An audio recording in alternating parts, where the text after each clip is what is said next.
بسم اللہ الرحمن الرحیم نحمدہ ونصلی علی رسولہ الکریم اما بعد۔ خلاع کے معنی عربی زبان میں نکالنے کے ہیں۔ خلع یخلع، وہ بندھن جو مرد اور عورت میں ازدواجی تعلق کا، نکاح کے تعلق کا بندھا ہوا تھا، اس بندھن کو نکالنے کا نام خلاع ہے۔ طلاق کے معنی بھی بندھن کے کھولنے کے ہیں۔ خلاع اس معاملے کا نام ہے کہ عورت اپنی طرف سے لیے ہوئے مہر کو واپس کرتے ہوئے مطالبہ کرتی ہے کہ میرا شوہر مجھے طلاق دے کر علیحدہ کر دے، نکاح سے آزاد کر دے۔ خلاع کی کارروائی مرد اور عورت ایک مجلس میں بیٹھ کر بھی کر سکتے ہیں، دونوں خاندان بیٹھ کر بھی کر سکتے ہیں۔ قانونی ضرورت ہوتی ہے، اس لیے وکیل کے پاس یا قاضی صاحب کے پاس بیٹھ کر کاغذی کارروائی کی جاتی ہے۔ بغیر کسی شرعی عذر کے ماں کی باتوں میں، بہن کے اکسانے میں، وقتی غصے کے دباؤ میں، فلم اور سیریل کے تاثر کی وجہ سے طلاق پر عورت کا بضد ہو جانا بہت بڑی نادانی ہے۔ یاد رکھنا چاہیے کہ اللہ جل جلالہ عم نوالہ نے مرد و عورت کو ایک مزاج کا نہیں بنایا۔ ایک کو چھوڑ کر دوسرا انسان جو بھی ہے وہ جیسے شکل و صورت الگ رکھتا ہے، انگلی کے پوروے، آنکھوں کی پتلی الگ رکھتا ہے، ایسے ہی وہ مزاج بھی الگ رکھتا ہے۔ شوہر بدلنا آسان ہے، مزاج بدلنا مشکل ہے۔ گھر بدلنا تو چاہتے ہیں، عادت بدلنا نہیں چاہتے ہیں۔ خلاع اور نئے نکاح کے مسائل کا بوجھ تو اٹھانا چاہتے ہیں، اپنی زبان میں مٹھاس نہیں لانا چاہتے ہیں، اور جن مسائل کے ذریعے سے حقیقت میں زندگی اجیرن ہو رہی ہے، بدمزہ ہو رہی ہے، کرکراپن آ رہا ہے، ان اسباب کو، ان عادتوں کو، ان وجوہات کو ہم نہیں ختم کرنا چاہتے ہیں۔ ماں خلا لی ہوئی ہے، بیٹیوں کو بھی خلا پر جری بنا دیتی ہے۔ ایک بہن خلا لے کر گھر میں بیٹھی ہے، وہ دوسری بہن کو بھی خلا لے کر بیٹھنے پر جرأت پیدا کر دیتی ہے کہ میں جیسی رہ رہی ہوں تم بھی رہ سکتی ہو، میں جیسے نوکری کر رہی ہوں تم بھی نوکری کر سکتی ہو۔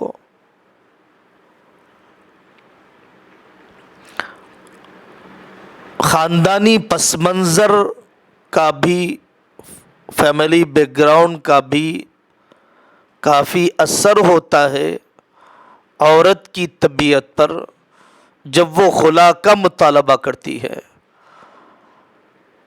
حضرت رسول اللہ صلی اللہ علیہ وسلم کے زمانے کی دو عورتوں کا تذکرہ کافی دیجیے، حدیث کی کتابوں میں موجود ہے کہ جن دو عورتوں نے حضرت آقا صلی اللہ علیہ وسلم کے پاس آ کر گزارش کی کہ ہم اپنے شوہروں کے دیے ہوئے باغ کو اور ان کے دیے ہوئے مہر کو واپس کر دیتے ہیں، آپ ہمیں ان سے علیحدگی کا نظام بنا دیجئے۔ جمیلہ بنت ابی ابن سلول اور حبیبہ بنت سہل رضی اللہ عنہما، چونکہ یہ اپنی جگہ پر کافی حسن کی مالک تھی اور شوہر کے ساتھ کبھی موافقت نہیں ہو پا رہی تھی، زبردستی ساتھ میں رہنے پر باوجود ساری کوشش اور تربیت کے نبھاؤ پیدا ہونے کی امید نہیں تھی، اسی لیے ان دونوں نے آقا صلی اللہ علیہ وسلم کے پاس بہت ہی اعتدال والی حالت میں درخواست کی، اور حضرت آقا صلی اللہ علیہ وسلم نے ان کی خلع کی درخواست کو قبول کیا، اور ان کے شوہروں کو کہا گیا کہ اپنی بیویوں کو خلع دے کر علیحدہ کر دیا جائے۔ دیکھیے، 3 طلاق کے بعد دوبارہ اسی عورت سے نکاح کرنے کے لیے چاروں اماموں کے نزدیک حلالے کی ضرورت ہوتی ہے، لیکن 1 طلاق رجعی کے بعد، 2 طلاق رجعی کے بعد، یا 1 یا 2 طلاق بائن کے بعد، خلع کے بعد دوبارہ اسی مرد کا اسی عورت سے نکاح ہو سکتا ہے۔ علیحدگی ہو گئی، بچوں کی یاد آ رہی ہے، علیحدگی ہو رہی ہے، بیوی کی کمی کا احساس ستا رہا ہے، دوریاں ہو گئی، پھر اس کے بعد ایک دوسرے کے احسانات بے قرار کرنے لگے، تو اگر یہ دوبارہ نکاح کرنا چاہتے ہو تو پورے سماج کو چاہیے کہ ان کے نکاح کا انتظام کریں۔ سماج بڑا ظالم ہے،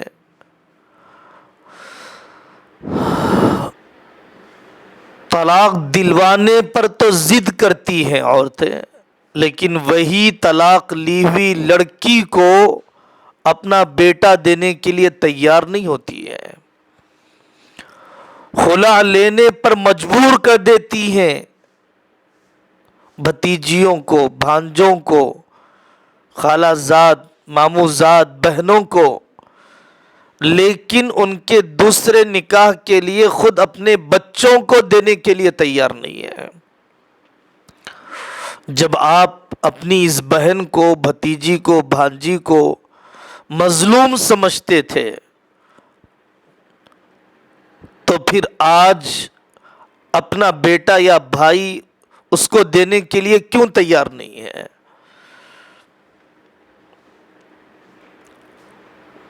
جو رواجی قسم کے قاضی ہیں، کم علم رکھنے والے قاضی ہیں، ان میں سے بہت کم وہ لوگ ہیں کہ جو کاؤنسلنگ کے لیے وقت دیتے ہوں، بہت کم وکیل ہیں جو کاؤنسلنگ کے لیے وقت دیتے ہوں، اور ہوتا بھی یہ ہے کہ بیچارے معاملات دیکھتے دیکھتے ان کی طبیعتوں میں ایک چڑچڑاپن اور طبیعتوں میں ایک مایوسی اور معاشرے کے سلسلے میں ناراضگی اور برہمی اور ہمارے جوڑوں کے اندر کی طبعی بے اعتدالیاں دیکھتے ہوئے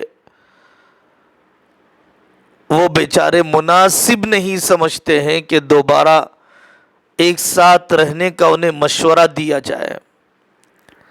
کبھی یہ رستا ہے تو اس سے منانا پڑتا ہے، اور وہ رستا ہے تو اس سے منانا پڑتا ہے، اور بیچارے ان وکیل صاحب اور بیچارے ان قاضی صاحب اور وہ مفتی صاحب کو اپنا وقت اسی میں کھپا دینا پڑتا ہے۔